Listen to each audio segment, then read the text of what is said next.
Hey everybody, welcome back to my layout. It's the end of August 2015 and time for another layout update. Got quite a bit of stuff to cover this month, so we'll just get right into it here. You can see the layout is an absolute mess right now. This last week I've been working on speed matching all these CP locomotives so that they'll run together. So the method I chose to use was the scale mile per hour method using a Accutrack II speed tunnel, you can see there, and my laptop, which through JMRI and a Locobuffer is plugged right into my layout, and then I just program the engines one at a time on the layout.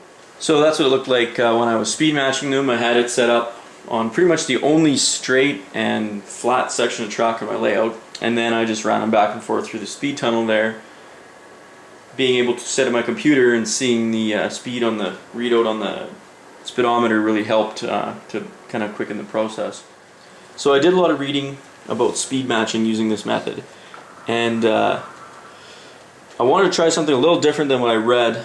I had this idea, since I use a Digitrack system and its throttle positions are 0 to 99, I wanted to try matching the Digitrack's throttle setting to the train's scale mile per hour.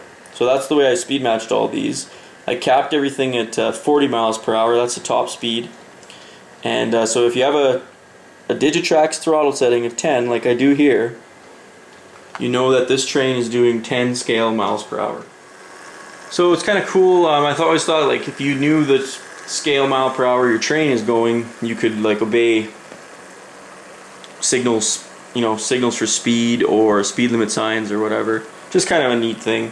I wanted to see if it worked. It ends up you don't have nearly as many throttle steps as you do normally. Like, you only have 0 to 40 now instead of 0 to 99. So for some of the locomotives I had to add quite a bit of acceleration to smooth out the transitions between speed steps. But so far it seemed to work pretty good. I definitely learned a lot, and it's not 100% bulletproof yet. There's still some little nuances that, even though, and I made sure there was like no margin for error. I tried to get them exactly, if they were all being speed matched to 10, I tried to make sure they were all exactly at 10. But there's still nuances between the gearing, different manufacturers. Some run faster than others. Sometimes they need to warm up before they'll run at the correct speed. So there's all these little different factors that affect the speed of each locomotive, but this has worked pretty good so far, and I definitely wouldn't have been able to run this consist before I speed matched all these. There's just no way this would have ran at all. Like in this consist we've got 8 locomotives from 3 different manufacturers, and they're all playing pretty nice together. It gets a little bit more complicated if you're trying to run DPUs and stuff, because there are those small little variations in the drive and everything. So that's what I spent the majority of the last week on, guys. The week before that was Alberta Fremo at Big Valley, so there was a ton of videos from that. I'm sorry for bombarding your YouTube feed with all those, but I just had so much content from that. It was such an awesome weekend. So there's a couple other things I want to show you. I got a new locomotive that I picked up actually at the Alberta Fremo meet there, and we'll take a look at the scenery that I finished on my module, so let's go check that out. So if you saw the last couple videos, you saw I was at the Alberta Fremo meet there, and I got this thing scenic'd like 2 days before the meet, because I wanted to get it done, so I just busted it out. Got my static grass applicator working, the homemade one, and I did the static grass, put the switch stand on there, and the gravel and the ground cover for everything. So took a couple days and then a day to dry, and it turned out not too bad. I'm fairly happy with it. Not super pleased with my homemade static grass applicator. The reason for that is you had to hold the strainer, and I knew that I've seen people that have written about it and wrote that they built one. They all said you had to hold it super close to the surface you're working with to get the field strength you need to make the grass stand up. And it's kind of hard to tell in the camera, but this area, kind of over here, it was working really well, and the grass is really like bristly and poking straight up. And here, it kind of broke halfway through, and one of my solders came apart, and that was my own fault. But So a lot of this ended up mostly just laying down. Some of it standing up, like when it was working, but you just had to have it so close. And with such a big strainer, you have to be really careful because it's easy to get the static grass everywhere. And it does work. Like for such a small project like this, I think it's probably the way to go because it only costs like, you know, $10 to $20 to make one, and it looks like pretty good. Like this area here is looks really awesome, I think. And I used the Scenic Express stuff. It was like a combination of knock and hecky, and I just fed different colors, kind of keeping a green and then like throwing in a ball of brown and, you know, a more yellowy color, and kind of just trying to look as random as possible. It doesn't really pick up as good on the camera here, but well, yeah, it kind of shows. Over here it's more of a brown, you know, just trying to make it look more random and more realistic. So I think for a small project like this, for sure go ahead and build one yourself out of a bug zapper. Works pretty good. But if you were doing like a large project, like a home layout or something, I'd probably end up buying the knock one, because the bottom line is a bug zapper, like a homemade bug zapper version, that's only 1.5 volt.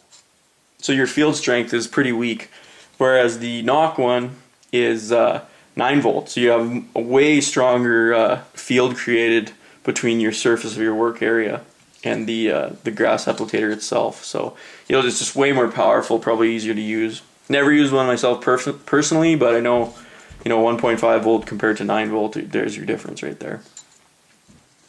But for this little project, I think the homemade one worked good. And like I told you guys before, I was going to use a lot of homemade scenery materials. So the static grass, and these are Siffler grass tufts that are really awesome. I really like those. They look great. I thought they looked really good. They're kind of like bunches of grass. They're sticky. I just stuck them right down into the 50-50 mixture of white glue and water. Used quite a bit of them in areas where the grass is thicker. And everything else was homemade materials, like I told you guys before, when I go out and just collect gravel and dirt from different places and sift it and bring it home and bake it. So a lot of that, all the ground cover, the gravel color you see over here, that's actual frac sand there. And then a brown dirt went under all of this before I put the grass down. So the module is really close to being 100% complete. There's a few little things I want to finish up, like I want to do gravel on top of the concrete pads as well.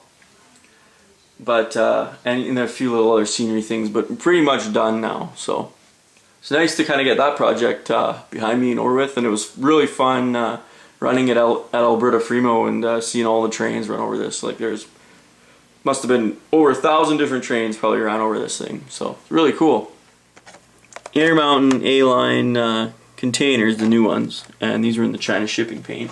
And we were talking about them on the layout updates, and I told you guys I thought that the China shipping was too big on them because it looked kind of oversized to me. So I actually got a chance to measure an actual 40-foot China shipping container, and the one that I got to measure was CCLU 418-1758.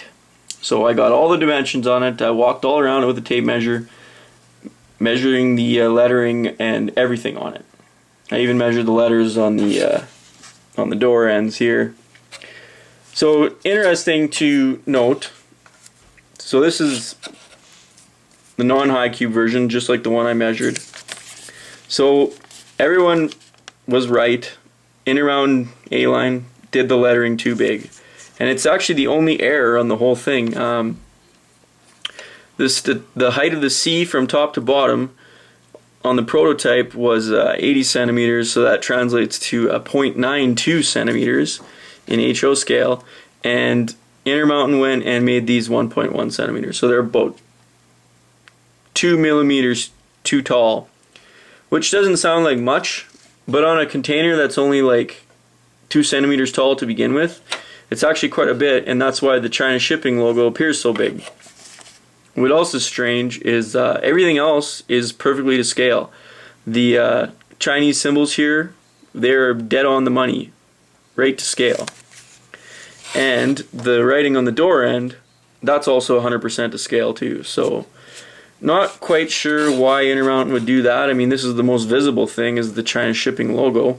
Not sure why they made that mistake, but they did. So we were all right in assuming that those looked a little bit too big. So anyway, I decided to share that with you guys. If you get a chance to measure something, it's always handy to take a notepad with you and actually measure the thing.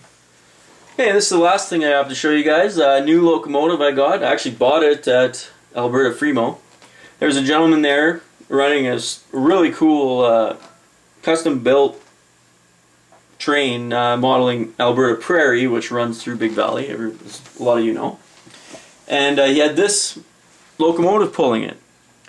And I started asking him about it, and it turns out Rapido Trains did a special run for Alberta Prairie, and that's where he had got it from.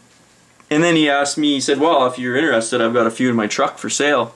And he turns out he runs the little train shop in Stettler, so I ended up buying one. Pretty cool though. The guy at Alberta Fremo, he had a DCC and sound one, which sounded awesome. These are cool, really cool models. This is the first Rapido GMD one that I've owned. He only had DC ones left, so this is a DC model. But he recommended I just contact Rapido and I could just buy the decoder from them. So I've ordered I think it's a 21 pin decoder with the speaker for this thing. So that'll be next project here, hopefully in the next couple weeks, will be to put DCC and sound into this guy. So that wraps up everything I've been working on, guys, up till the end of August. As always, thanks a lot for watching, and we'll see you next time.